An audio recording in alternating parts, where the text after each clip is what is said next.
Vocês verem o preço que a gente tem que pagar, né, por servir ao Senhor nosso Deus, né? Poderia estar agora em casa, ali, de joelhos diante do meu aparelho de televisão, com as mãos levantadas, intercedendo. Estou aqui, então, na igreja, ministrando a palavra. Irmãos queridos, vamos lá, então, para Efésios, capítulo 4. Eu vou pedir um favor, Gálatas, capítulo 4. Gálatas, capítulo 4, versículo 12. Eu queria, se for possível, os irmãos, a gente ficar mais juntinho aqui no meio, pegando essas duas fileiras aqui, aí eu acho que vai ficar mais aconchegante e eu, pronto, não preciso ficar aí um contorcionismo aqui do púlpito. Vamos lá, então, Gálatas, capítulo 4, versículo 12. Então, nós vamos hoje até o verso 20. Todo mundo aí com a Bíblia aberta? Lembrando do reverendo Antônio Elias, se você não trouxe Bíblia, procure ficar sentado ao lado de um crente. Verso 12. Sede qual eu sou, pois também eu sou como vós. Irmãos, assim vos suplico, em nada me ofendestes.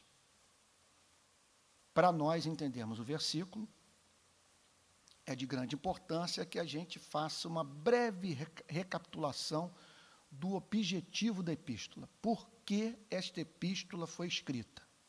Essa epístola foi escrita com o propósito de defender a doutrina da justificação pela graça mediante a fé. Não há mínima dúvida com relação a isso, e nós que passamos esses últimos meses estudando Gálatas, estamos mais certos do que jamais estivemos, eu presumo, de que esse é o tema central desta carta. O apóstolo Paulo escreveu a epístola com o propósito de defender essa doutrina em razão de um desvio doutrinário que estava em curso naquela região, chamada Galácia.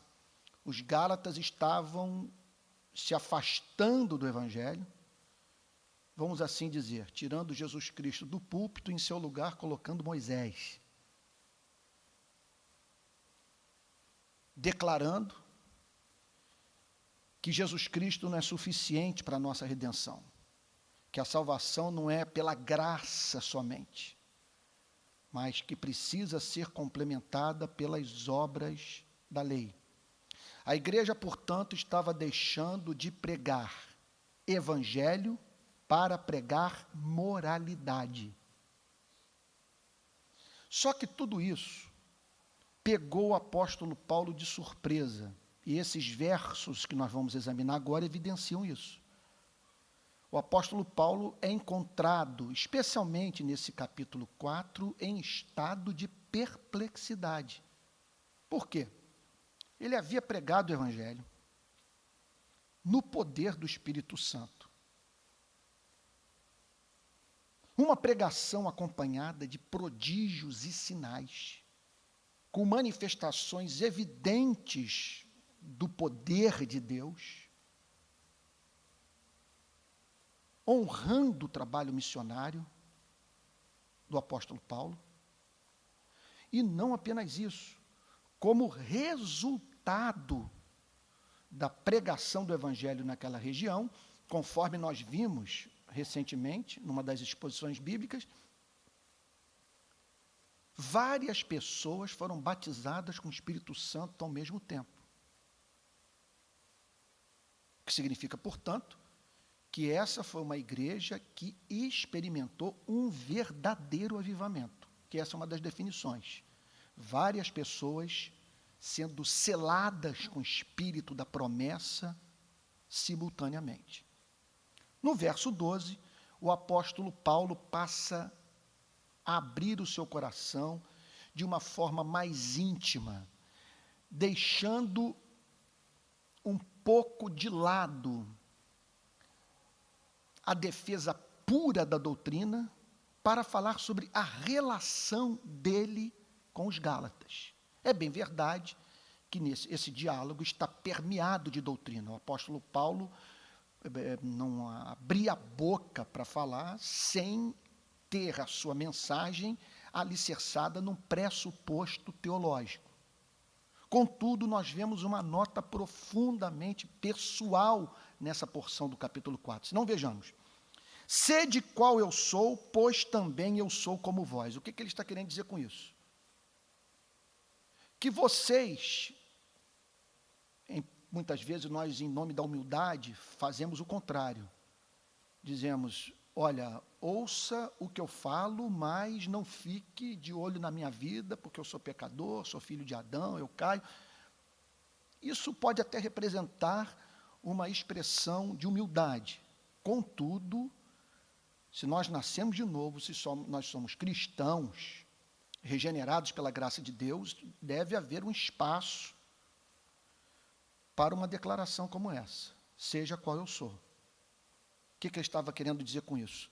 Que vocês andem nos meus passos, dependam de Cristo e de Cristo somente para a redenção. Que vocês não acrescentem obra humana à salvação pela graça.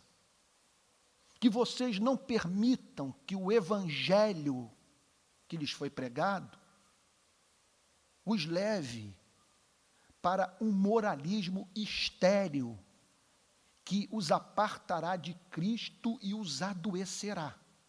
Então ele prossegue dizendo, sede qual eu sou, pois também eu sou como vós. Com isso ele está querendo dizer que ele abriu mão das suas prerrogativas judaicas. Essa é uma interpretação, veja só, não é uma interpretação minha. Embora eu esteja apresentando meu ponto de vista sobre o texto, eu não estou aqui sozinho. Eu estou fazendo uma interpretação baseada em 2000 anos de interpretação do texto. Então, estou trabalhando com autores que trabalharam com outros autores do passado e que chegaram a uma interpretação como essa que eu estou lhes apresentando. E me parece que ela se encaixa perfeitamente no contexto todo desse capítulo 4. Sede qual eu sou, pois também eu sou como vós. Eu me tornei, de certa forma, um gentio. Eu abandonei todas as tradições. Deixei de considerar circuncisão, as peregrinações que eu fiz a Jerusalém, a guarda da lei, todo o meu passado de castidade, de busca de santificação, de sujeição à lei com vistas a obter uma salvação meritória, eu abri mão de tudo isso, fiz tábula rasa de tudo. Passei a considerar a mim mesmo alguém que se encontra na mesmíssima condição de vocês pagãos. Então, sede qual eu sou, pois também eu sou como vós. Calvino, John Stott, eles exploram muito o apóstolo Paulo, a gente observa muito no seu trabalho missionário, essa expressão de amor que o levava a se adaptar aos contextos culturais nos quais ele estava inserido no seu trabalho missionário, desde que isso não representasse negociação de princípio. Então, o que ele está dizendo aqui é que ele se comportou como um gentio. Ele não considerou ninguém imundo. Ele sentou à mesa para comer com eles, de modo diferente daquilo que acontecia entre aqueles de uma mentalidade mais legalista, que continuavam a ver o mundo gentílico como um mundo pagão e cerimonialmente impuro, e do qual o povo chamado santo de Deus deveria se manter apartado. Então, sede qual eu sou, pois eu também sou como vós. E aqui, permitam-me ressaltar um ponto. Me parece que, especialmente nas redes sociais, nós evangélicos não estamos seguindo esse princípio. Quando, por exemplo, vocês me perdoem a tocar nesse tema novamente, mas me parece que é um pecado que tem que ser combatido. Quando nós chamamos alguém de esquerdopata, nós estamos abrindo um fosso na interlocução com essa mesma pessoa. Eu jamais vi alguém que foi demovido do apego a uma ideologia dessa natureza por ter sido chamado de esquerdopata. Foi tomado, vamos assim dizer, de convicção de pecado porque foi tratado dessa maneira. Então, tenho para mim que, à luz das Sagradas Escrituras, nós não podemos nos relacionar com ninguém de maneira que o tratamento que nós dispensamos ao próximo inviabilize a pregação do Evangelho. Porque mais importante do que demover a pessoa do seu ponto de vista ideológico, do qual nós divergimos, é torná-la discípula de nosso Senhor e Salvador Jesus Cristo. Esse é o chamado número 1. Sede qual eu sou, pois também eu sou como vós. Irmãos, assim vos suplico. Então aqui é um apelo emocionado. Você não encontra na pregação do apóstolo Paulo espaço para aquele anúncio da mensagem frio. Esses dias eu produzi um textinho aí pela internet, que gerou um pouco de polêmica, que eu falava sobre isso, do problema da ortodoxia morta, de pastores que pregam o evangelho como se estivessem falando sobre botânica. Não pode. Se vocês me permitem dizer, essa pregação pode ser comparada a um prédio, a situação de alguém que está vendo um prédio em chamas e que quer salvar as pessoas. E que chama a atenção para elas para o risco iminente. Essa pregação não pode ser fria. Eu não quero estereotipar a expressão da emoção, nem julgo que os pregadores devem ser idênticos na forma da apresentação da mensagem. Não estou dizendo isso. Nem estou querendo deixar de considerar as diferenças de temperamento que são encontradas entre os ministros do Evangelho. Mas continuo concordando com o grande Martin Lloyd Jones que a pregação ela tem que trazer um senso de transcendência para a igreja. O pregador não tem o direito de pregar como se não acreditasse naquilo que ele está ensinando. Esse é o ponto. Tem que haver um elemento de paixão. É claro que tudo isso pode descambar para afetação. Tudo isso pode ser estudado. Tudo isso pode se tornar artificial. Contudo, todos nós sabemos a diferença entre um pregador que passa informação e o outro que prega no poder do Espírito Santo. E aqui o apóstolo Paulo revela essa ligação com os Gálatas, o seu envolvimento emocional com a doutrina, o seu desejo apaixonado de edificar a igreja. Irmãos, observe que chama de irmãos. Eu já disse isso aqui em outras ocasiões. Não há compromisso com a verdade que justifique a estupidez no ato de pregar. Ele encontra uma divergência, ele está atônito, está doente com a situação. Mas ele procura regular no coração o que vai escrever. Irmãos, assim vos suplico, em nada me ofendestes. O que ele está querendo dizer com isso? Eu peço que vocês entendam a minha motivação. Eu não estou falando a partir de uma ofensa recebida, de uma ferida causada no meu relacionamento com vocês, no meu próprio coração. Eu não tenho, o que ele está dizendo aqui é o seguinte, eu não tenho registro de decepção com vocês. Eu falo nos termos em que me comunico, em razão do meu zelo, em razão do meu amor, do compromisso com a verdade, e não por força de algum preconceito que haja em meu coração. Em nada me ofendestes.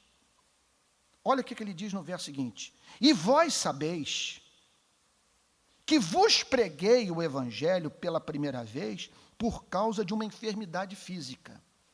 Muito provavelmente, o apóstolo Paulo teve que ficar na Galácia em razão de um problema de saúde. O problema de saúde o impediu de prosseguir viagem.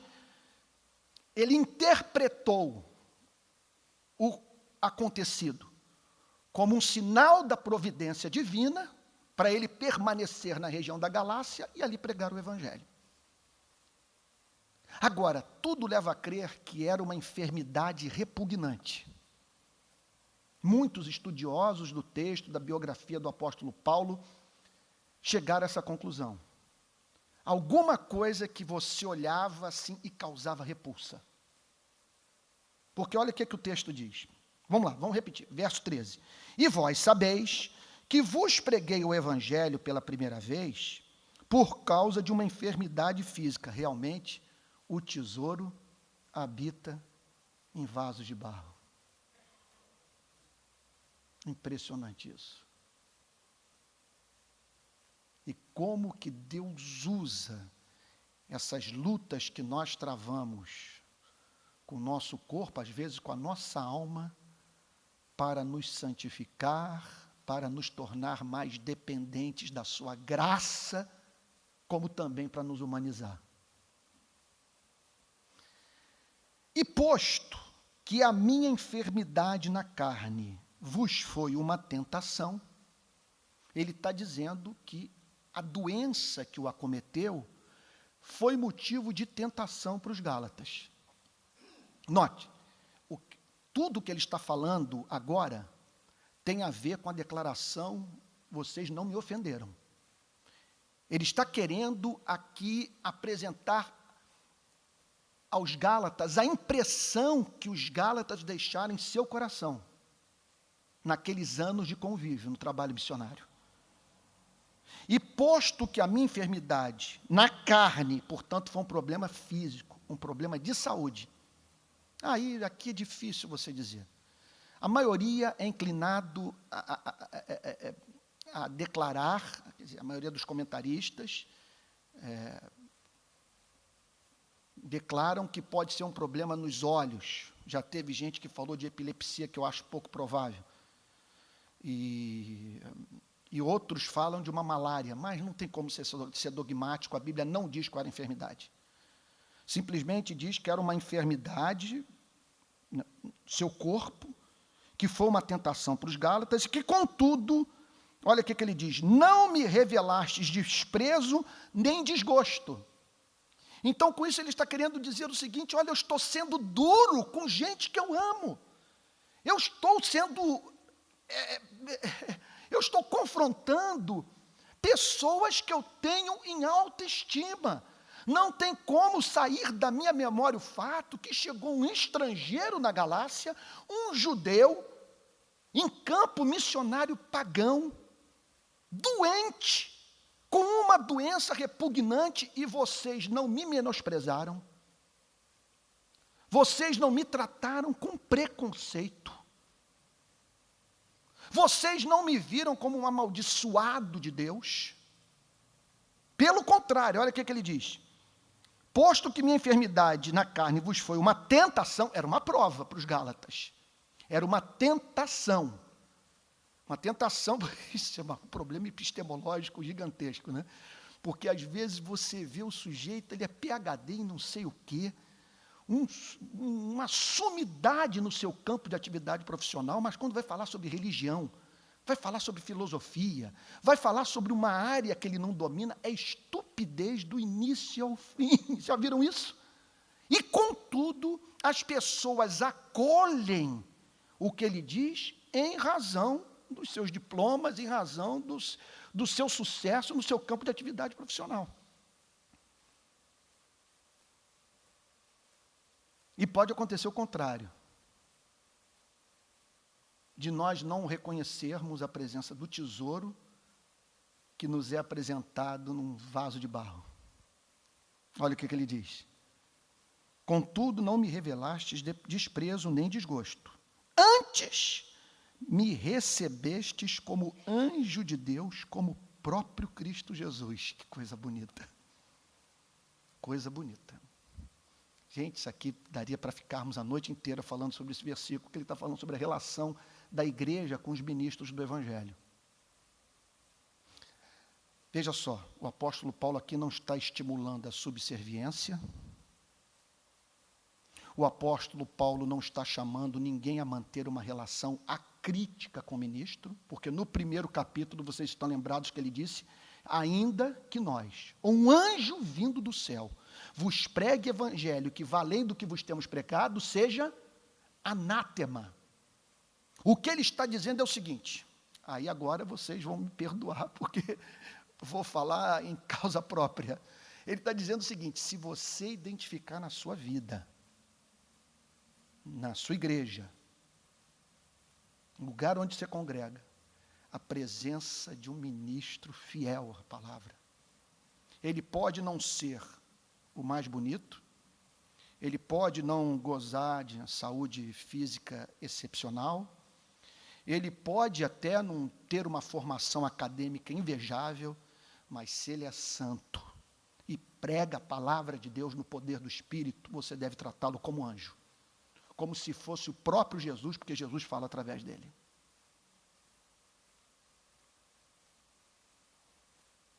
O apóstolo Paulo não os repreendeu por isso.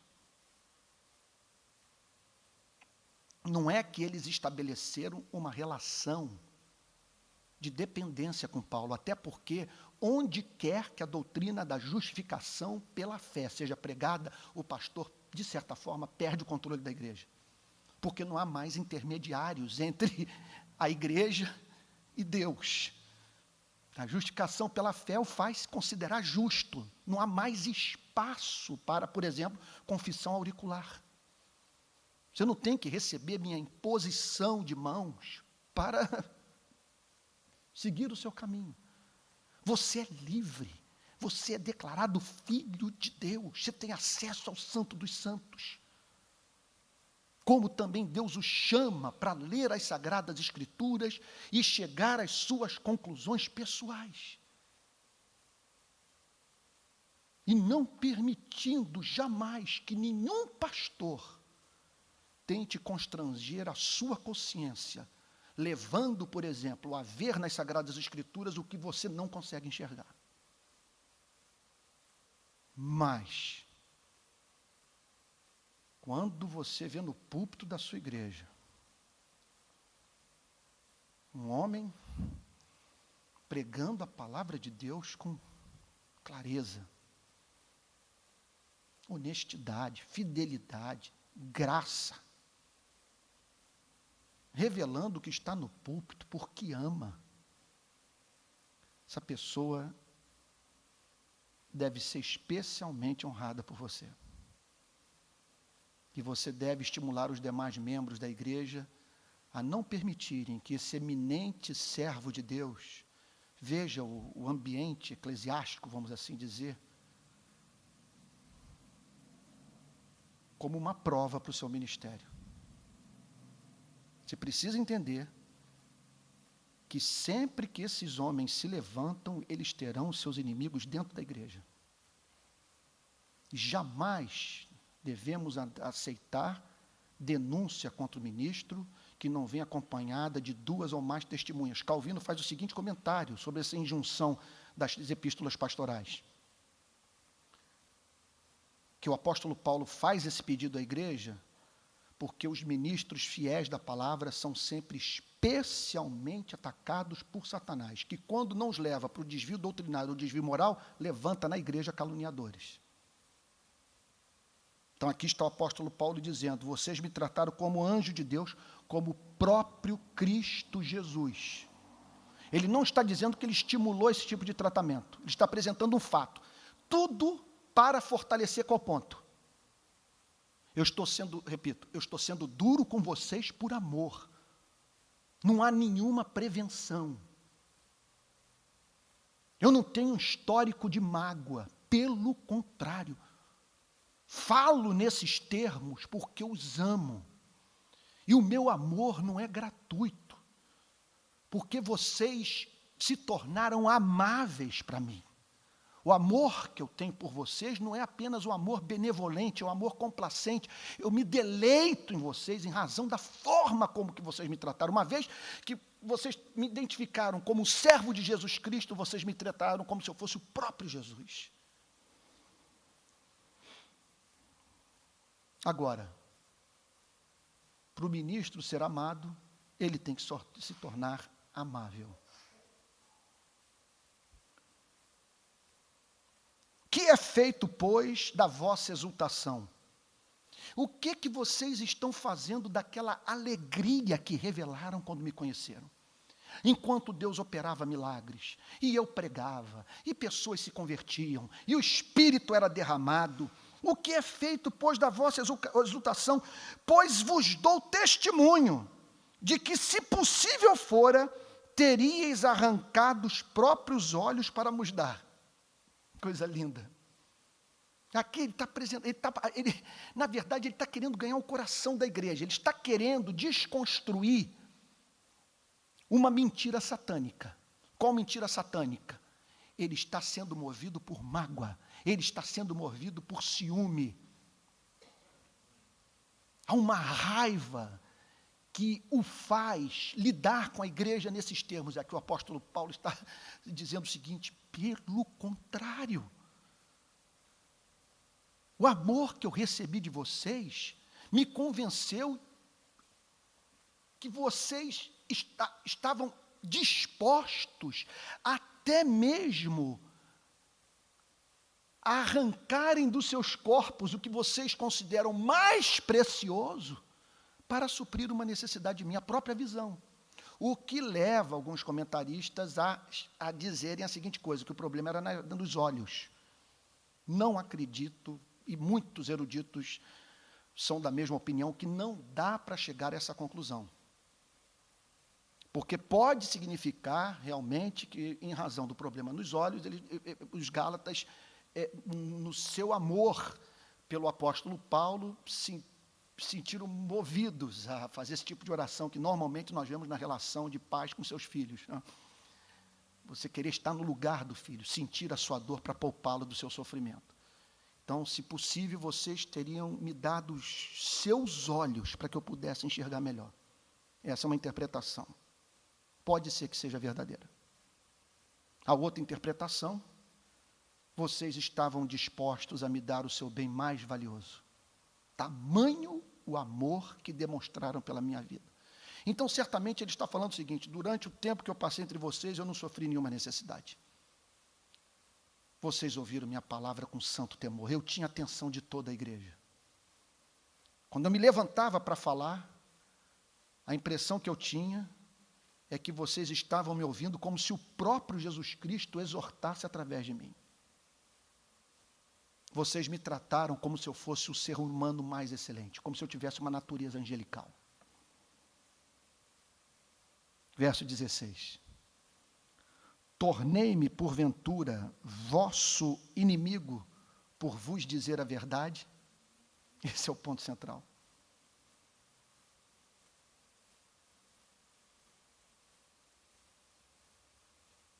Quantas lições aqui para nós, pastores.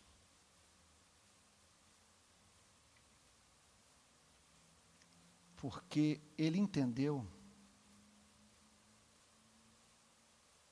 que responder àquele amor recebido representava para ele pregar o que feria.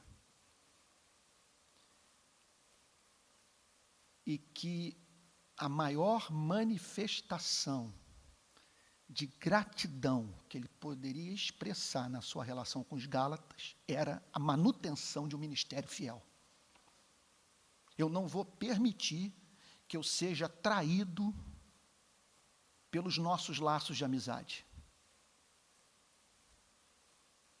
Eu não vou negociar o evangelho por amar vocês. É isso que ele está dizendo. tornei-me porventura vosso inimigo por vos dizer a verdade. Então vocês observem as tentações presentes na relação da igreja com o pastor e que pode fazer com que a igreja não consiga auferir benefício da presença de ministros fiéis nos púlpitos das igrejas. Uma tentação é essa: a aparência do ministro não ajuda. Ou talvez ele sofra de algum cacuete, ou revele alguma fraqueza física, emocional, ou sua formação acadêmica não seja um esplendor, ou aqui e ali ele cometa alguns deslizes no uso da língua portuguesa. Essa é uma tentação, mas é um vaso, como dizem os pentecostais. É um santo. Quando ele abre a boca, Deus fala através dele. E uma outra tentação é o seu coração ser fechado para o ministério de um pregador que está mais preocupado em ser famoso do céu do que na terra.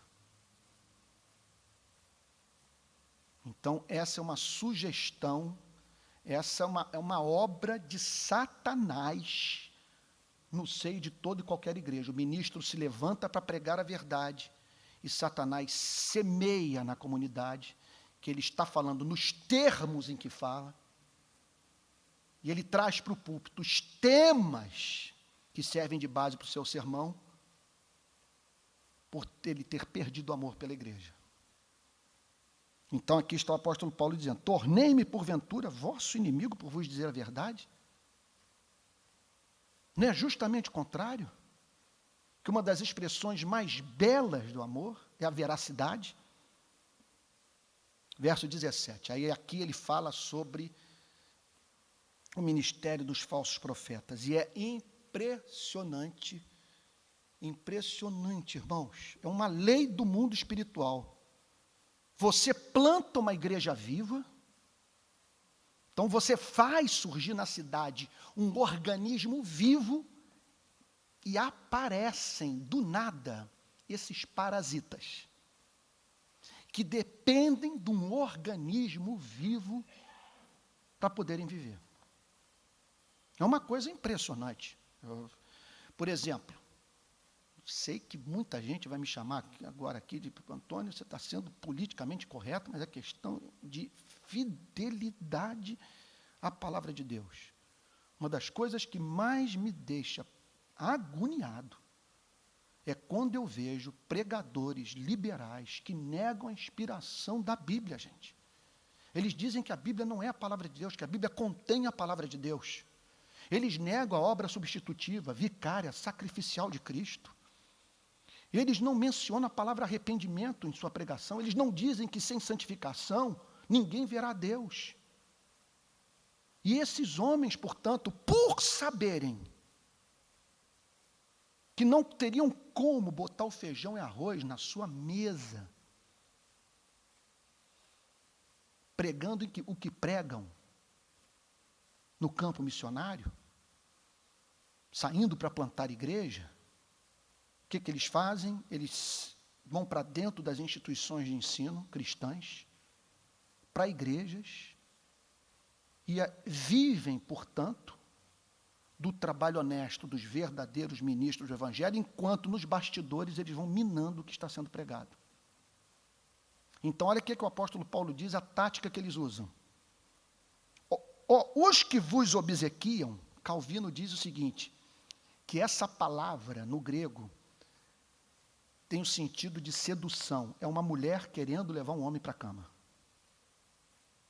Os que vos obsequiam, não o fazem sinceramente. Não há nenhum problema, porque é possível que essa interpretação seja uma interpretação positiva. Esse é o ponto de vista de William Hendricks, é o ponto de vista de John Stott. Não tão negativo como o de Calvino. Que obsequiar não é, em todos os casos, algo negativo, que é dar atenção. O problema é quando isso vira bajulação. Olha o que ele diz. Os que vos obsequiam, é impressionante isso. Eu já vivi isso no meu ministério. Estou eu me matando durante a semana para preparar sermão, estudando teologia, me afadigando na compreensão das Sagradas Escrituras, procurando oferecer o melhor de mim para o ministério, enquanto que, paralelo a isso, tem homens que têm todo o tempo do mundo para ir à praia, para passar 3 horas em almoço, em jantar. É impressionante, eles vão comprar carro com os membros da igreja e tal, tem todo o tempo, e aí vão ganhando o coração das pessoas, que na verdade querem um personal pastor, coisa do gênero, do que um ministro do evangelho instruído, pregando a palavra no poder do Espírito Santo. Teve uma vez na minha igreja que eu cheguei ao ponto de dizer, eu falei, aquilo foi um turning point, um divisor de águas na vida, da minha relação com a igreja.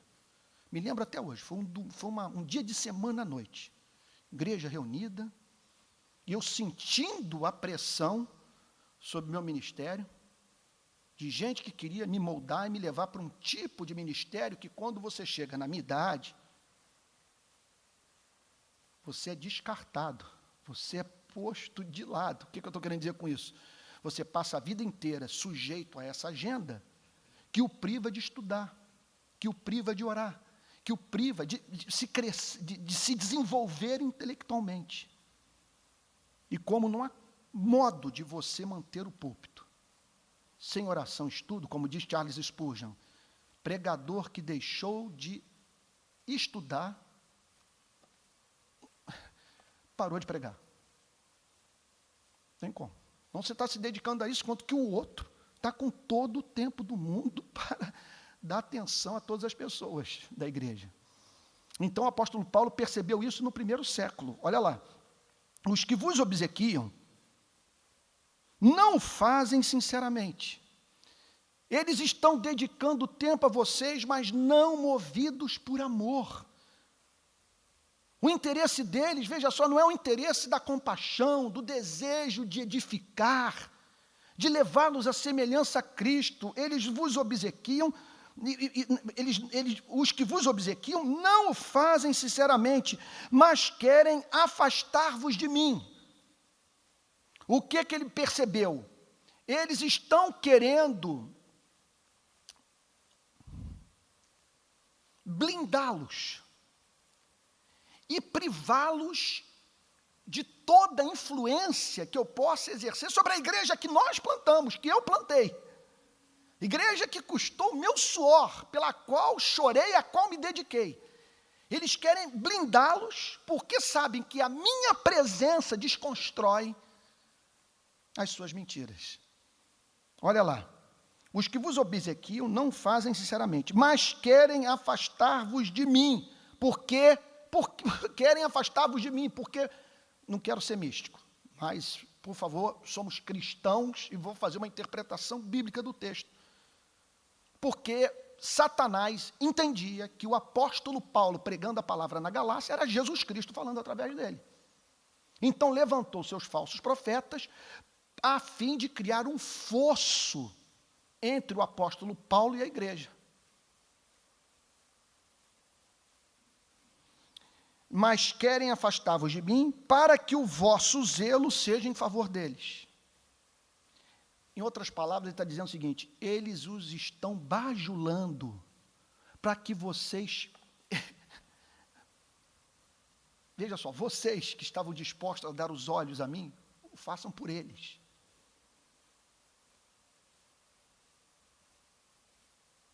Eles têm interesses nesse campo missionário, que não são santos, que não glorificam a Deus, que não têm a mínima relação com os propósitos do reino de Cristo.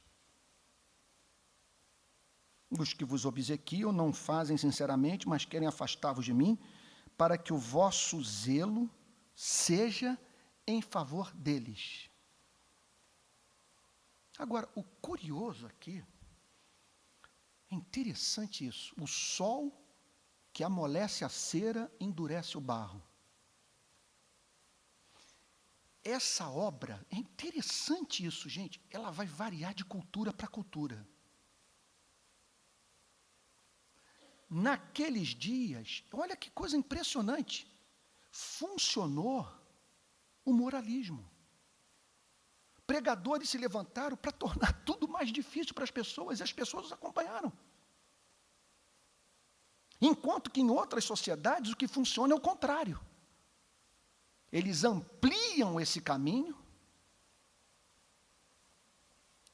como quer dizer que larga é a porta, espaçoso o caminho que conduz à salvação, e são muitos os que entram por ela. Mas na Galácia a operação foi outra. Por isso que é muito importante que o pastor saiba fazer o diagnóstico correto do estado espiritual da igreja. Esse final de semana eu conversava com meu sogro e com o meu médico, um grande clínico geral aqui de Niterói, Dr. Manuel Ricardo, e eles falavam de um fato da experiência profissional deles, de muitas vezes o paciente chegar apavorado no consultório, com um laudo, ultrassonografia, por exemplo, completamente equivocado, e que não bate com o exame clínico. Impressionante isso. Então, é de fundamental importância que nós saibamos fazer esse diagnóstico. Se nós observarmos na história da igreja, quando Martinho Lutero se levanta para pregar, qual era o problema? O legalismo. A ideia de que o homem é salvo pelos seus méritos. O discurso que levava as pessoas a crerem que quem não tem a igreja como mãe, não pode ter a Deus como pai. Então, o que Lutero fez? Pregou a doutrina da justificação pela graça mediante a fé. O mesmo aconteceu na Inglaterra. Quando a reforma chega, pega aquele ambiente de legalismo, a mensagem foi a mesma pregada na Alemanha. Justificação pela graça mediante a fé. Agora, o que aconteceu em ambos os países? No decorrer do tempo, a ortodoxia se distanciou da verdadeira vida cristã. Surgiu aquilo que Bonhoeffer, anos depois, já no século XX, veio a chamar de graça barata. E aquelas mesmas doutrinas gloriosas sendo usadas para a prática do pecado. Aí surge, olha como que a história da igreja nos revela um movimento pendular. Aí surge na Alemanha um movimento pietista e na Inglaterra um movimento puritano. Qual era o objetivo do movimento pietista e do movimento puritano? Pietista, repito, na Alemanha, o puritano na Inglaterra. Chamar a igreja para a verdadeira vida cristã. Enfatizando o fato de que, muito embora a justificação seja pela graça mediante a fé, sem santificação ninguém entrará no reino dos céus. E aí, então, através do ministério dos pietistas e dos puritanos, houve um retorno à verdadeira vida cristã, experiências em ambos os países de avivamento. Então, o avivamento em George Whitefield, o avivamento com John Wesley, o avivamento entre os morávios com Zinzendorf, que lá mais adiante descamba num legalismo protestante pavoroso e que torna a igreja novamente carente de ouvir, com ênfase especial, a doutrina da justificação pela graça mediante a fé. Então, conselho, não é meu, é do grande C.S. Lewis. O diabo nunca manda um pecado só. Sempre manda dois, que correspondem a extremos opostos para os quais ele quer enviar a igreja. De maneira que você pode observar muitas vezes na igreja dois grupos se digladiando e os dois errados. Por quê? Ambos estão cometendo o erro de elevarem um lado da verdade à condição de verdade completa. Então, aqui está o apóstolo Paulo revelando uma obra do inferno, sempre presente na vida da igreja. Os que vos obsequiam não o fazem sinceramente, mas querem afastar-vos de mim, para que o vosso zelo seja em favor deles. que a coisa mais difícil é você saber, eu confesso, estou aqui até, essa parte da mensagem é um pouco autobiográfica. Você, sem saber quando você deve fazer aquilo que John Stott chama de apologia pro vita sua, fazer uma defesa da sua própria vida, ou quando você deve ficar calado e deixar Jesus Cristo sem sua defesa. Hoje em dia, por exemplo, uma das coisas que tem me entristecido um pouco, não tanto por preocupação com a minha imagem, até onde eu consigo perceber, longe disso, mas por me impedir de alcançar certos setores da igreja, em razão de uma mentira que espalharam por aí e que colou em alguns ambientes evangélicos de que eu sou marxista. Eu defendo o marxismo, que eu ensino o marxismo.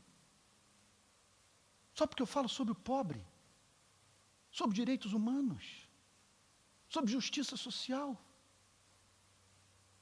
E o ambiente se tornou tão poluído, que esses dias eu peguei uma fieira de textos de Calvino sobre justiça social, agiotagem dos bancos, pobreza, relação do patrão com os trabalhadores, a exploração da mão de obra trabalhadora. Eu peguei os textos todos e botei na internet.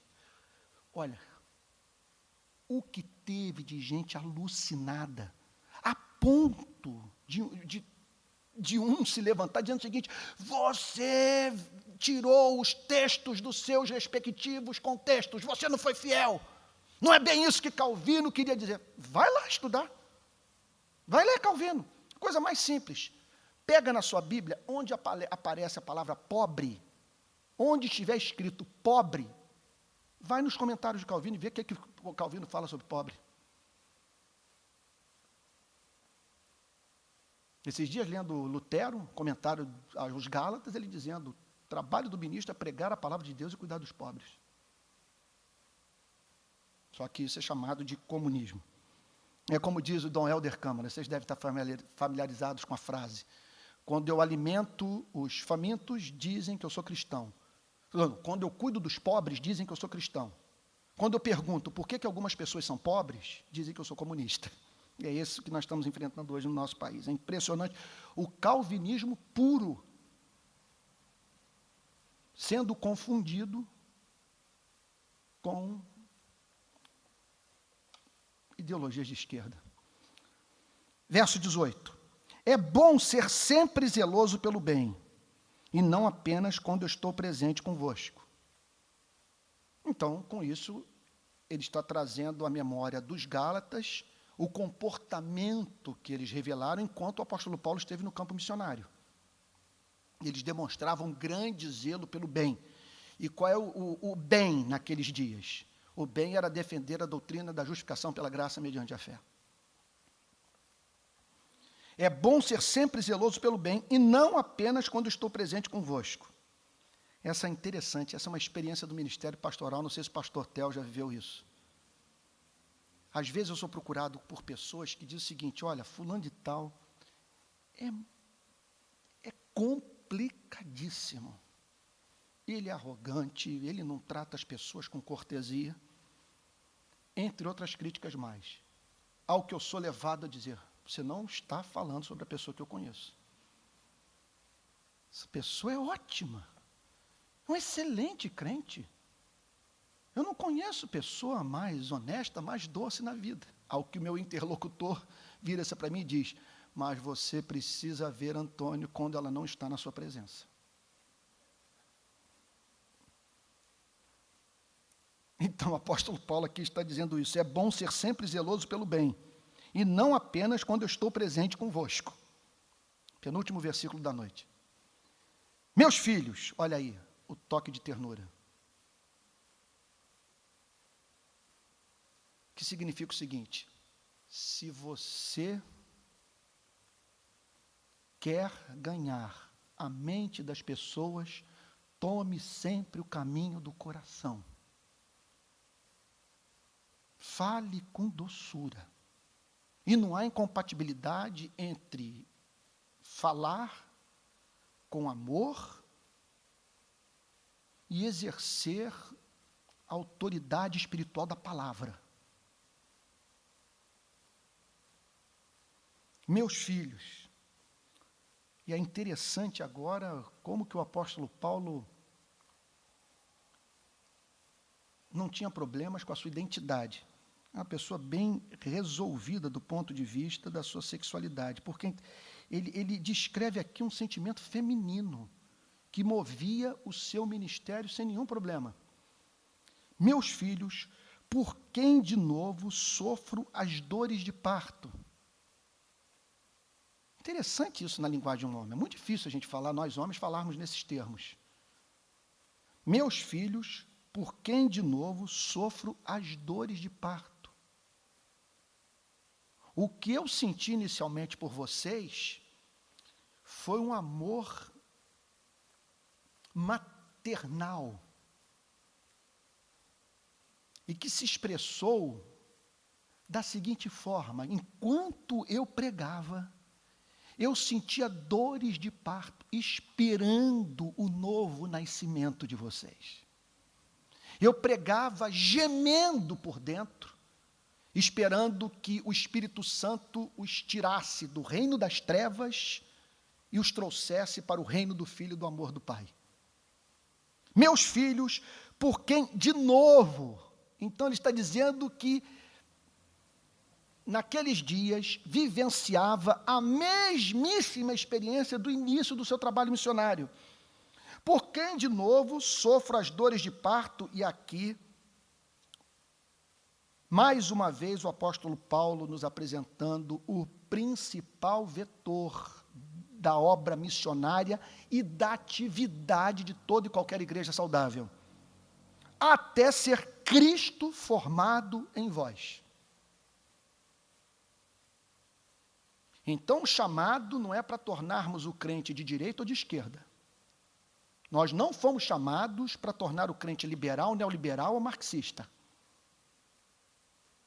Nós não fomos chamados para levar uma pessoa a se tornar conservadora ou progressista. O nosso chamado é para formar Cristo. E é interessante que, nesse sentido, no espírito dessa epístola, formar Cristo é levar a pessoa a depender de Cristo somente para a sua salvação. E, a partir daí, encarnando a vida de Cristo no espírito do Evangelho, até ser Cristo formado em vós.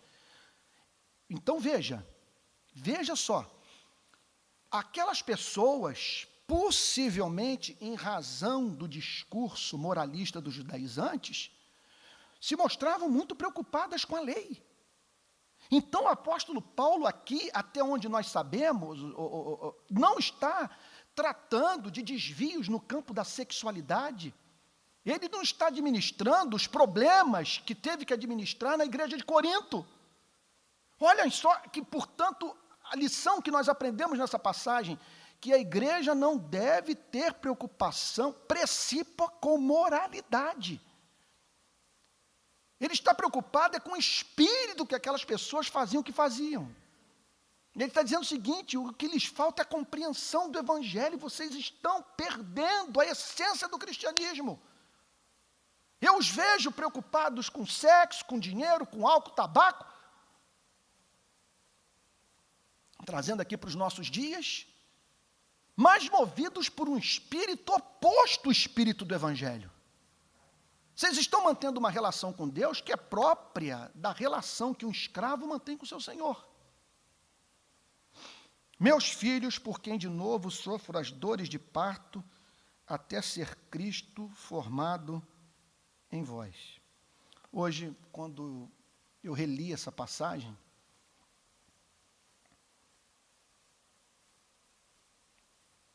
eu me senti profundamente atingido no meu coração. Porque o que o apóstolo Paulo está dizendo é que o exercício da atividade ministerial, de pregação, pressupõe amor.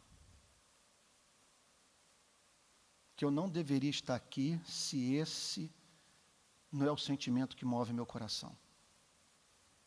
Estar aqui pressupõe interesse pelo bem-estar das pessoas, querer vê-las bem, felizes, próximas de Cristo. E eu confesso a vocês que eu me sinto muito humilhado quando leio um texto como esse. O que esse homem sentia pelas pessoas a ponto de ser habilitado a dizer: sofro dores de parto por vocês?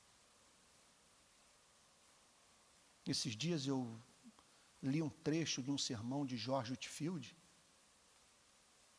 em que ele reclamava com a igreja pelo fato da igreja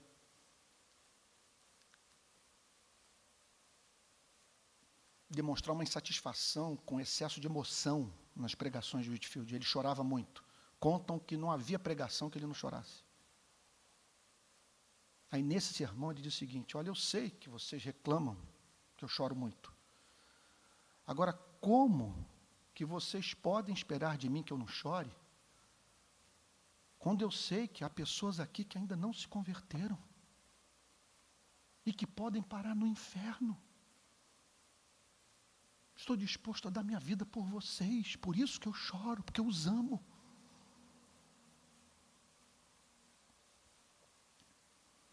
Verso 20. Pudera eu estar presente. Olha aí, para uma era de internet, é uma boa recomendação. Pudera eu estar presente agora convosco e falar-vos em outro tom de voz. Ele está dizendo o seguinte, que há coisas que você não pode falar por telefone. Eu queria estar pessoalmente com vocês, eu gostaria de ver a expressão facial.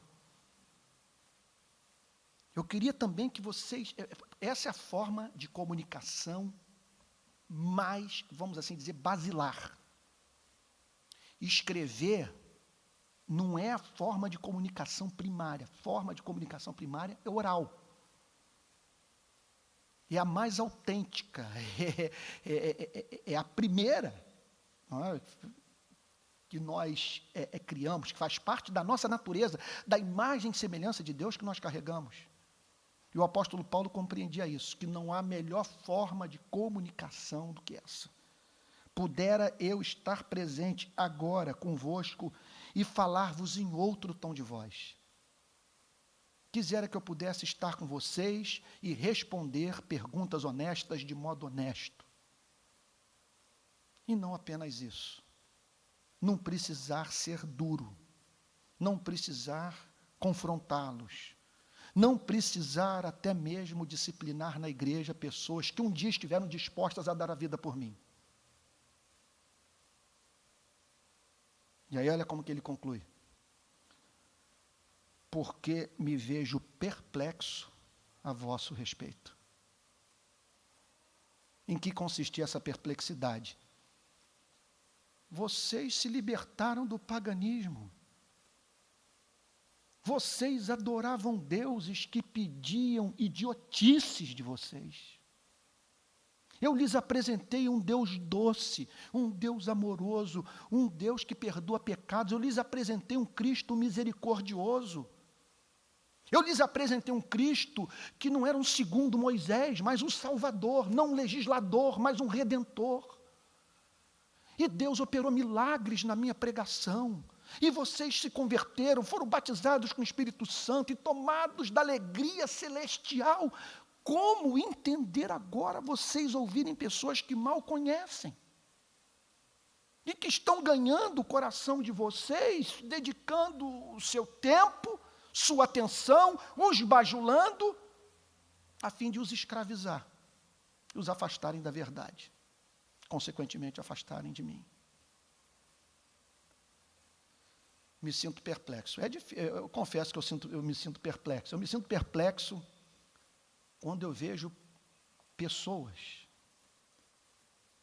sabedoras do fato que a vida é dura, curta, incerta, e que passam mais tempo no shopping do que no templo. Mais tempo em loja, procurando bolsa, sapato, do que em livraria. Mais tempo com jornal do que com as Sagradas Escrituras.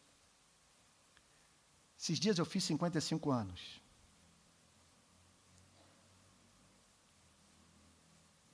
O que significa o seguinte: eu tenho mais passado do que futuro. E interessante, desde o último dia 13 de junho,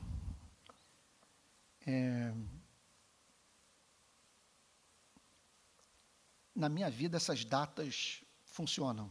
Mudança de ano, essas coisas todas, na minha cabeça funciona, embora eu saiba que é tudo construção humana. 55. Me deu uma santificada, um desejo de não desperdiçar tempo.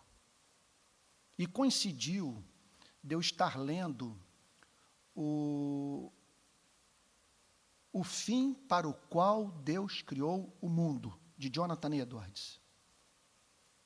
E de modo assim, meu Deus, uma lógica impressionante, bíblica, ele mostrando que a principal atividade do espírito humano é conhecer a Deus e o glorificar. Eu falei, meu Deus, eu não posso botar minhas preocupações com política, minhas preocupações até mesmo com o direito, com a justiça, quer dizer, minha preocupação em estar preparado intelectualmente para esse debate, acima da fome e sede, do conhecimento, do seu ser e atributos. Que nisso consiste a minha felicidade.